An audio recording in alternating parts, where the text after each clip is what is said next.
The time traveler, for so it will be convenient to speak of him, was expounding a recondite matter to us. His gray eyes shone and twinkled, and his usually pale face was flushed and animated.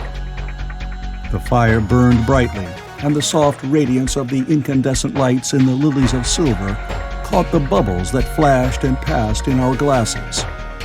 Our chairs, being his patents, embraced and caressed us rather than submitted to be sat upon, and there was that luxurious after-dinner atmosphere when thought roams gracefully free of the trammels of precision. And he put it to us in this way, marking the points with a lean forefinger, as we sat and lazily admired his earnestness over his new paradox, as we thought it, and his fecundity. You must follow me carefully. I shall have to controvert one or two ideas that are almost universally accepted.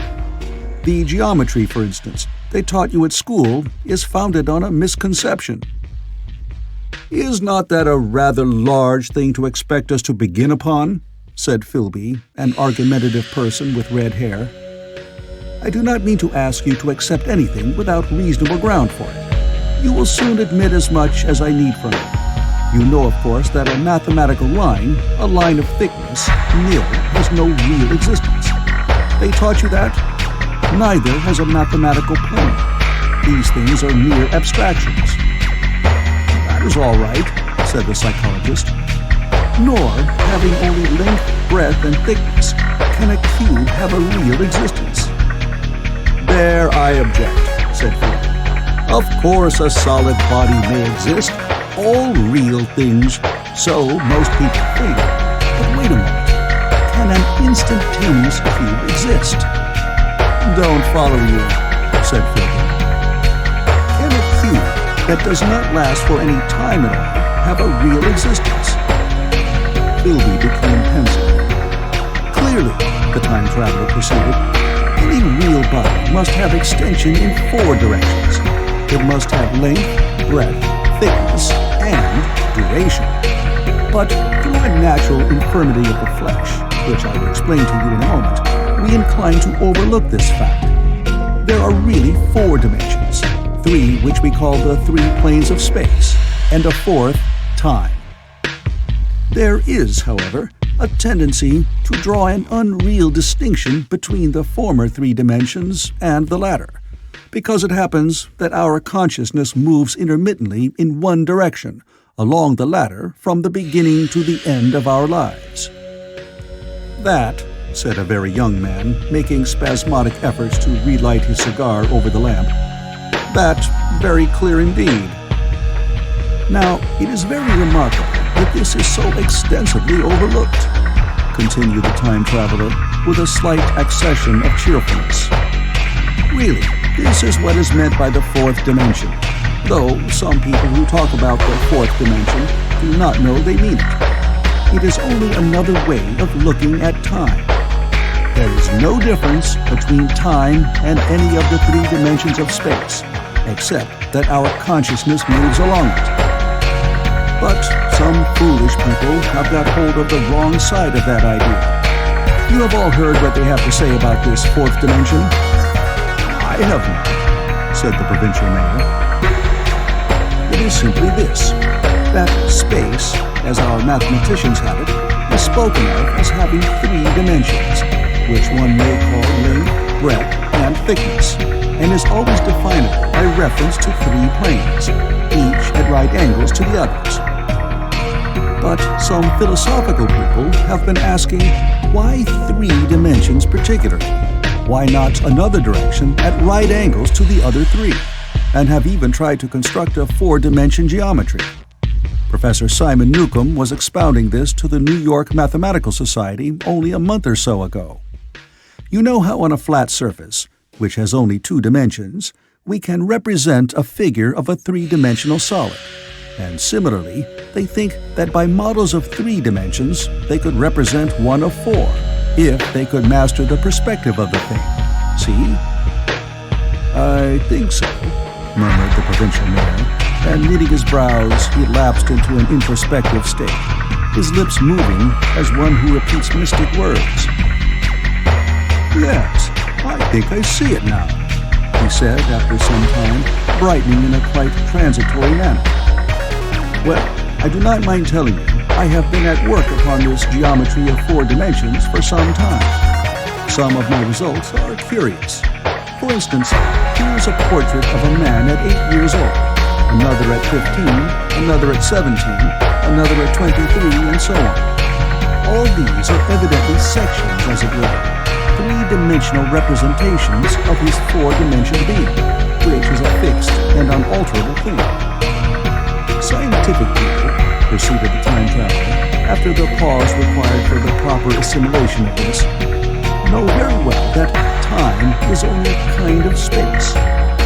Here is a popular scientific diagram, a weather record. This line I trace with my finger shows the movement of the barometer. Yesterday it was so high, yesterday night it fell, then this morning it rose again, and so gently upward to here.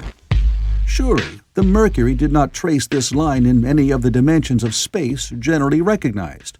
But certainly it traced such a line, and that line, therefore, we must conclude was along the time dimension." "But," said the medical man, staring hard at a coal in the fire, "if time is really only a 4th dimension of space, why is it, and why has it always been, regarded as something different? And why cannot we move in time as we move about in the other dimensions of space?" The time traveler smiled. "Are you sure we can move freely in space? Right and left we can go, backward and forward freely enough, and men always have done so.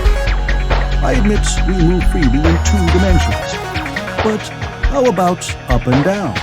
Gravitation limits us there." "Not exactly," said the medical man. "There are balloons. But before the balloons, save for spasmodic jumping and the inequalities of the surface, man had no freedom of vertical movement." "Still, they could move a little up and down," said the medical man. "Easier, far easier down than up. And you cannot move at all in time. You cannot get away from the present moment. My dear sir, that is just where you are wrong. That is just where the whole world has gone wrong. We are always getting away from the present moment. Our mental existences, which are immaterial and have no dimensions, are passing along the time dimension with a uniform velocity from the cradle to the grave, just as we should travel down if we began our existence 50 miles above the Earth's surface." "But the great difficulty is this," interrupted the psychologist. "You can move about in all directions of space, but you cannot move about in time. That is the germ of my great discovery. But you are wrong to say that we cannot move about in time. For instance, if I am recalling an incident very vividly, I go back to the instant of its occurrence. I become absent-minded, as you say. I jump back for a moment. Of course, we have no means of staying back for any length of time, any more than a savage or an animal has of staying 6 feet above the ground. But a civilized man is better off than the savage in this respect. He can go up against gravitation in a balloon. Why should he not hope that, ultimately, he may be able to stop or accelerate his drift along the time dimension, or even turn about and travel the other way?" "Oh, this," began Philby, "is all—" "Why not?" said the time traveler. "It's against reason," said Philby. "What reason?" said the time traveler. "You can show black is white by argument," said Philby, "but you will never convince me." "Possibly not," said the time traveler. "But now you begin to see the object of my investigations into the geometry of 4 dimensions. Long ago, I had a vague inkling of a machine." "To travel through time!" exclaimed the very young man. "That shall travel indifferently in any direction of space and time,